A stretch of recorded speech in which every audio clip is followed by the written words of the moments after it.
What's up, folks? Thanks so much for joining us for another episode of The Locals. My name is Ryan Gladsofer, and on this show, we're spotlighting local entrepreneurs in the Chicagoland area who are out making a difference, making an impact. I want to spotlight their stories. I think they're pretty incredible. And today, we have a really great guest with us. Let's dive in. Joey Carrillo. Joey is a family law attorney specializing in domestic violence, divorce, and child custody. He represents people all over the state of Illinois with their family law matters, and recently, Joey left a small boutique family law firm where he was working as a senior associate attorney to start his own law firm, Equity Law LLC, where he now works as the principal attorney and sole practitioner. It is my pleasure to welcome Joey Carrillo as we talk about business and entrepreneurship. Thank you so much for joining me. I appreciate it. Thanks so much, Ryan. Glad to be here. Congratulations to you. I think it is terrifying, but also incredibly courageous to venture out. It's been a wild ride. I really wanted to start my own law firm and my own business, and it's kind of a scary decision, but over the course of a couple months, I decided that was the right call for my career and pulled the trigger, and now here I am. So now that you've ventured out into doing your own law firm, take me back. What sparked the interest into becoming a lawyer in the first place? Did you watch Law and Order on TV? Yeah, great question. I always wanted to go to law school. I always felt like I wanted to be a lawyer. I enjoyed public speaking. I liked debate. I did that in speech and debate in like high school, and really enjoyed that. And then when I went to college, I joined my college's mock trial team, and that was a really great experience. And I was like, wow, I think I can actually do this. It can be, a difficult profession, but at the same time, you're really working to give people a voice, to help people maneuver and navigate out of difficult situations. At the end of the day, lawyers help people. I really felt like I wanted to swing for the fences, and I wanted to go for a career where I felt like I could make a difference, and I wanted to do something that really highlighted my skill set. And I'm a very empathetic person.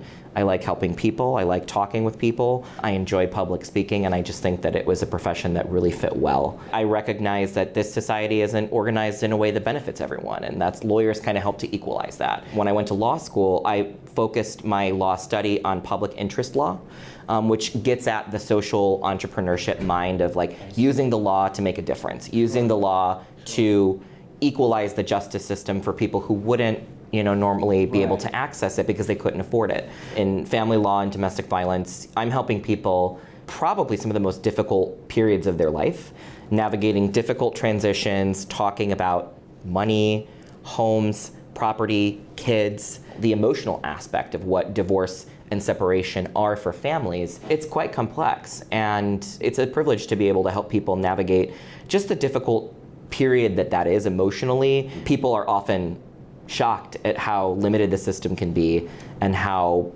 biased the system can be one way or the other. I'm curious, from a professional and perhaps a personal standpoint, how do you navigate that? You're putting a lot of yourself out there to help other people, while at the same time, trying to maintain your own peace, set up boundaries as you're trying to improve the lives of others. Thinking about that question it's kind of the reason why I started my own business, because I wanted to be in control of the types of cases that I take and the people that I represent, and how many cases that I'm doing at one time, because I think that's an important piece of setting boundaries. I think a lot of lawyers take on more work than they can handle because they're focused on their bottom line and how much money they can make. I'd been at a firm where I was given a lot of cases, probably more than I should have been handling. I felt completely emotionally exhausted and drained. I can tell if there's going to be a client that's going to need some extra hand holding, that's going to need some extra emotional support, that's going to take a toll on my own mental health and personal well-being just because of what's necessary to get their case done and the emotion and the trauma involved in it. And so if I'm in control of only taking a certain number of those cases, that's all a part of me setting my own boundaries as an attorney. I wanted to be in control of that. I wanted to define what that looked like for me. My boss had one idea of how many cases I should have at one time that was just vastly different from my idea. Starting my own firm was about me taking my life back. Take only the number of cases or the types of cases that would be enough to sustain myself, and that I really felt like I could knock out of the park. And that because people are paying you a lot of money to represent them. So they deserve an attorney that's on the top of their game, that's putting in the time and the effort on their individual case. You're spending a lot of time and a lot of resources on this person that's representing you and trying to get you the results that you're hoping for. And quite frankly, you deserve an attorney that's going to be able to give you that time, attention, and care that you deserve. Did you ever think that you were going to start your own business? I've always wanted to start my own business. It was something that I wanted, but it was never something that I felt like could come to fruition. So walk me through how you approached that. What was the light bulb moment?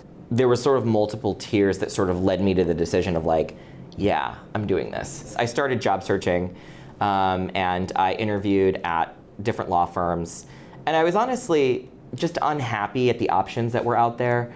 Law firms that wanted to bring me back into the office after I had spent the majority of the time since I graduated law school working remotely. And the domestic relations courts, the courts that I typically practice in, they're all virtual right now. They're still virtual. Years later after the pandemic, they remained virtual. So you're a big fan of working from home? I am. Same. I like the flexibility. I don't have to wait or spend so much time on public transit. Yes. You know, I live in the city of Chicago, commuting downtown. It's not always the best experience in the world. Exactly. There were law firms that were just clawing me back to the office. You know, maybe if I don't start work every day exactly at 9 a.m., does that mean I'm not working? No. Does it mean I'm not being productive? No. And in fact, I think I can be more productive at home. These law firms, they wanted to bring me back to the office, number one, and then the pay just really didn't match the stress level of what they would expect. The lack of flexibility, the toll that you anticipate will be taken, and then the expectations, it's not aligning. You're like, okay, well now what? Exactly. I'm left at a place where I'm like, I have spent so much time and money and investment on this career. I don't want to be unhappy in my job. I just refuse to settle for less than what I felt like I deserved. Good for you. Yeah, and also, if the opportunity isn't out there, create it yourself. And that's really what I felt like I had to do. I did the math. Am I going to really be able to do this? Like, how many cases do I need to sustain myself? I know how much the firm was making off of each individual case. And I was like, well, just imagine if I were collecting that money and not giving the majority of it to my boss. I could have a third of the amount of clients and work, and I would be making more money if I had my own firm and if they were my clients. It was like a no-brainer. I was like, I'm going to be able to be in control of this. I can make this work financially, and I really don't need 50, 60 cases. I actually only need like 20 of them. So, making the decision to leave your previous law firm and having that discussion with your boss on venturing out on your own, how did that go? I'm sure you were scared shitless. Yeah, it was certainly a terrifying moment for me, for sure. I think the reason being is because I wasn't sure how he would respond.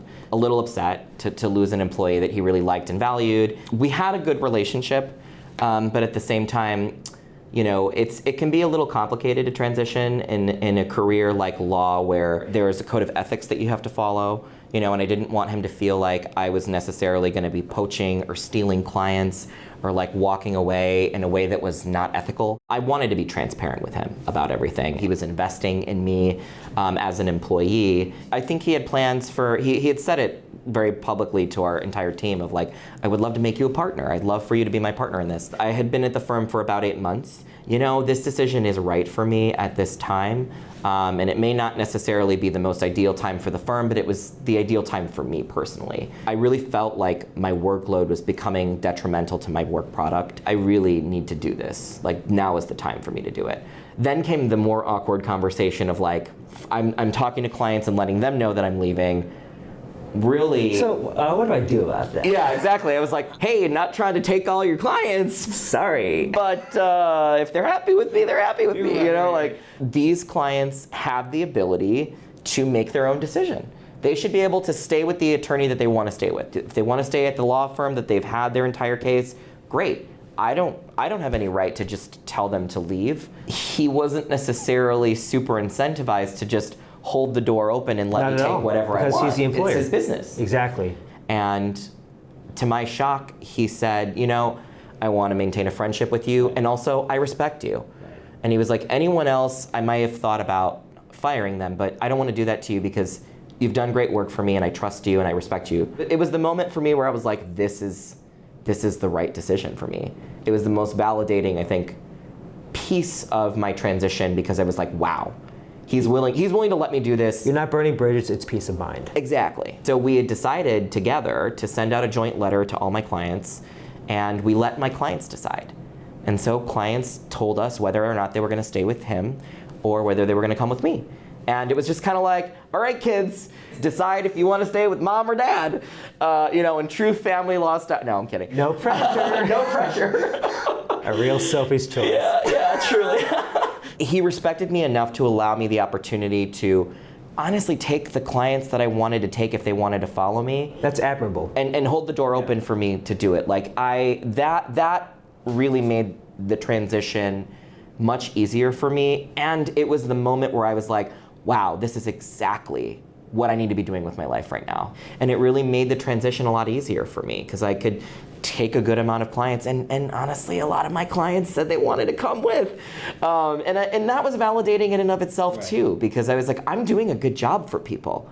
People are happy with what I'm doing in their cases, and that's the best satisfaction that any lawyer can get. It was really validating to hear that, like, I had so many clients that were like, no, I'm riding with you till the wheels fall off. Like, it was really great. So you had the conversation, parted ways, and now you're on a new adventure and a new company. Congratulations. How is it going so far? You just started out. It's honestly been an incredibly rewarding journey. I see it as an investment in myself. Now, if I'm putting in a ton of hours, like, I don't feel that burnout. Right. Instead, I feel excitement. Not only can I pay my bills for the firm, but I'm making more money than what I was making at my last firm. And so it really was like, can it really be that easy? I very much view that as my creation, my work product, speaking for itself and allowing me for this opportunity that I absolutely worked my butt off for. I'm viewing my business as an asset for my future. You're creating your own brand. Your firm's name is Equity Law LLC. Why didn't you name it after yourself? That's a great question. There is another Carrillo Law in the city of Chicago, some attorney by the name of Don Carrillo. Well, I think you're gonna give Don a run for his freaking money. I literally fight to the death for this name. Like, let's go, Don. There were other law firms named Carrillo Law, and I didn't want to be confused with another lawyer. Are you only offering your law services in the Chicagoland area where you're based? So I'm only licensed here in the state of Illinois, so I can only practice in the state of Illinois. I primarily practice in Cook County since I live in Chicago. I will serve Lake County. I have a couple cases in Lake County right now. Okay. I finished a couple of cases in Will County. Furthest I'd probably be willing to go is maybe Kane. I could technically represent anyone in the state of Illinois. So this entire thing has kind of been a soft launch of Equity Law. I'm looking forward to my big grand opening where I will announce on social media. Please send people my way if you want someone who is going to pay attention to your case, give you the care, consideration, and advocacy that you deserve, that's going to work with you and give you a reasonable price for services, and an attorney who is happy and not stressed out. Please come to me. I will assist you during this really difficult time. The sky's the limit. I can now direct the path that I'm going to take instead of having a law firm tell me what I'm going to do. Now, it's not all sunshine and rainbows. A way to provide our audience with even more value is understanding that there is no blueprint for any of this stuff. What are some mistakes that you've made, and what are maybe some things that you had no idea would pop up that you had to tackle and just kind of keep moving forward with? That's a great question. I've definitely made mistakes. Sometimes I get really task oriented and I really want to get something done to just get it done. I probably don't take enough time to research and think long term. I had an objective to get my business set up on Google's business profile. Okay. So that when you go to Google and you search my law firm, Equity Law LLC, you're going to see my name, my website, my phone number, leave a review for me. Right. Google, if you're listening, please approve my profile for me. Thank you. My business is entirely virtual. The court system is entirely virtual. I don't actually need a physical office space, which makes me starting a business much more affordable as a small... Of course, there's no overhead. Yeah. Exactly. That's exactly right. That's the whole point. Unfortunately, if I want a Google business profile with my address that's verified, I have to have a physical office space.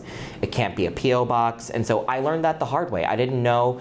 And what happened was I signed a contract for a year-long virtual office space, found out that it actually isn't going to accomplish the goal that I need. Now I'm stuck in this year-long contract. I have to pay that, seek out my own physical office space, which I'm happy to report that I was able to find a very affordable office space near my home. I did it. I overcame. So, you live and you learn. Like, how would I have ever known that? Trial and error. Could I have done a little bit more due diligence, a little bit more research? Probably. But I also have limited time as like a new entrepreneur. Do you need a Google business profile? Personally, I want one, because when someone searches divorce lawyer near me, I want to be in the top result, because proximity is the #1 way that you get clients on Google Business. Yeah. Isn't it ironic you need this certification through Google, which is an online platform, that you need a physical location for this? That the irony is not lost on me. Great. And I'm very well aware that I'm posting this on YouTube, which is owned by Google. I understand this. Google, we love you. Don't blacklist us. Based off of your experience so far, and I know you're early on in your journey as an entrepreneur, what would you recommend to anyone else that wants to venture out and do their own law practice? For somebody that is considering starting their own law firm or their own business, #1, do your research. Other businesses that you really enjoy and value, see what they're doing and see what you like about what they're doing, and find how you could be different from them. And #2, trust in yourself. Maintain the resilience and the courage to continue with the leap of faith, because you're not going to know all of the answers up front. You're going to have to figure things out as you go, but that's when you tap into your skill set and the experience that you've had in other jobs. You know your worth, you know your value, and you know what you're capable of. Trust in that. Trust in yourself. That leap of faith is 100% possible, and do take that leap of faith. The last thing I would say is find someone who can support you, a mentor, someone who's maybe started their own business before you, and they can give you some guidance, some mentorship. I have a really great support network. I talked to lawyers who started their own practices, who gave me some great advice. Having a mentor is so important to the process, so that they can validate you on the things that you're doing well. They can give you that unsolicited advice that you're like, hey, I didn't really think about that. That could be really helpful to you during a time that's super important when you're starting the journey. And it's just good to have a sounding board. It's going to be stressful. There's going to be things that pop up that you would have never even thought about. Have faith in yourself. You can definitely do it. And what makes you different? That's a great question. #1, equity law is about compassion. Empathy. And having empathy for people who are going through something really difficult. Right. I pride myself on being a lawyer that actually cares about your case.